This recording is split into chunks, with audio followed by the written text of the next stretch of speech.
Kerajaan akan terus memberi keutamaan kepada usaha memperkukuh perkhidmatan awam. Jaminan itu diberikan Perdana Menteri Datuk Seri Anwar Ibrahim dengan fokus kepada perkhidmatan yang selamat, cekap dan mesra rakyat.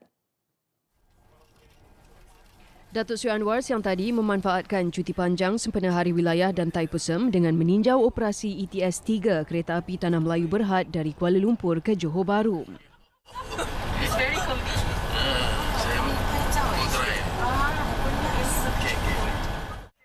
Berkongsi pengalaman beliau itu, Datuk Seri Anwar menerusi hantaran Facebook memberitahu maklum balas yang diterima amat memberangsangkan. Ia terutama berkaitan tahap keselesaan serta pengalaman perjalanan yang disifatkan lebih lancar dan tersusun.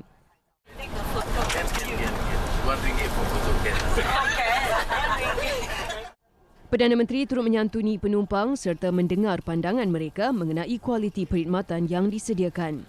Perkhidmatan ETS 3 bagi laluan KL Sentral Johor Bahru mula beroperasi 12 Disember lalu. Perkhidmatan ini dapat menjimatkan masa perjalanan kepada 4 jam 30 minit berbanding melalui jalan raya antara 5 hingga 7 jam. Sementara itu, setiap usaha pembangunan perlu memastikan tiada kelompok tercicir daripada arus kemakmuran. Menurut Perdana Menteri, hasil kemajuan itu mesti dinikmati secara saksama seluruh rakyat. Dalam hantaran Facebook sempena Hari Wilayah Persekutuan yang disambut hari ini, Datuk Seri Anwar berkata pembangunan negara tidak wajar hanya diukur berdasarkan ketinggian bangunan, kemajuan fizikal atau kemodenan prasarana semata-mata. Sebaliknya, ia perlu menyentuh kehidupan dan kebajikan rakyat, berpaksikan keadilan serta keperluan masyarakat. Justru semangat ihsan, saling hormat-menghormati dan kebersamaan yang menjadi teras kerajaan madani akan terus diperkukuh demi menjamin keharmonian, kestabilan serta kesejahteraan bersama. Hari ini, genap 54 tahun Kuala Lumpur diisytiharkan sebagai Ibu Negara Malaysia. Terbaru, laporan Badan Antarabangsa meletakkan Kuala Lumpur di kedudukan ke-50 bandar terbaik dunia bagi tahun 2026. Pencapaian itu menjadikan sambutan Hari Wilayah Persekutuan tahun ini yang diraih bersama Labuan dan Putrajaya lebih bermakna. Fariz Azman ada laporannya. Bermula sebagai sebuah penempatan kecil di Kuala Sungai, Kuala Lumpur kini tersegam megah sebagai pusat pentadbiran, ekonomi, perundangan, pengangkutan serta kebudayaan dan pelancongan negara. Menurut laporan Syarikat Pembangunan Bandar Antarabangsa Renault Consultancy, kedudukan ke-50 daripada 100 bandar di seluruh dunia itu disumbang melalui penyertaan tenaga buruh, pembangunan hub perniagaan seperti Tun Razak Exchange serta mercu tanda baru termasuk Menara Merdeka 118 dan hotel bertaraf antarabangsa.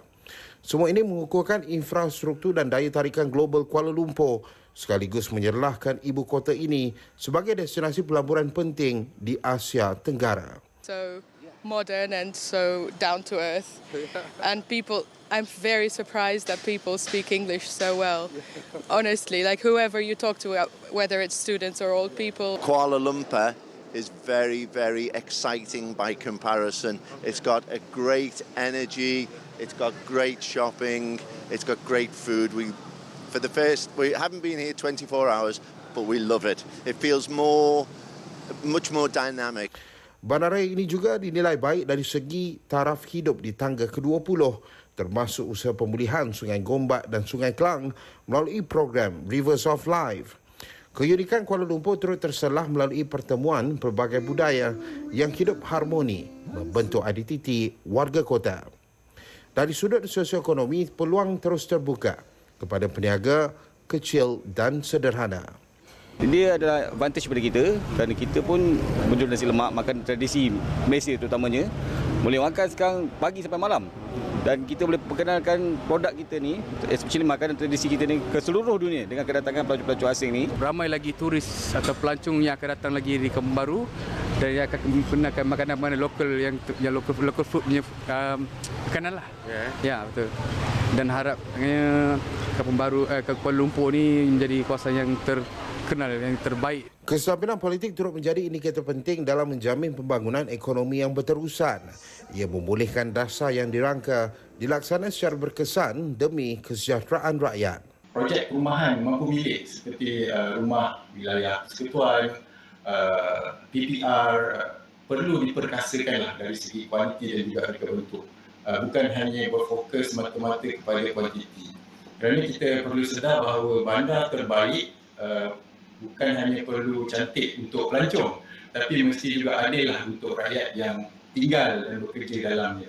Inisiatif menaik taraf dan memodernkan Kuala Lumpur terus dilaksanakan seiring bandaraya utama dunia, termasuk di kawasan segitiga emas Bukit Bintang yang kini menjadi hub utama pelancongan sepada tahun Melaut Malaysia 2026. Antaranya melalui projek pencahayaan I Like You.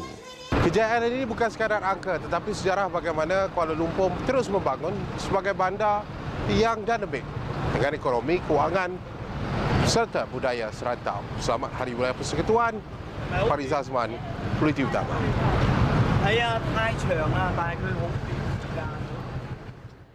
Ini pula usaha mengekang ketirisan dan penyelewengan petrol RON 95 serta diesel. Kamera litar tertutup CCTV akan dipasang di semua stesen minyak di kawasan sempadan mulai tahun ini.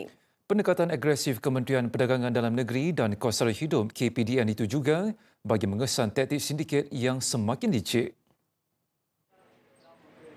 Pemantauan di lokasi berisiko tinggi menggunakan teknologi itu mampu mengesan taktik sindiket yang disyaki beroperasi dengan bantuan pihak tertentu. Macam mana mungkin seorang yang cuba menyedup petrol boleh mengisi 40 tong jeriken kalau tidak ada kerjasama daripada pihak-pihak tertentu.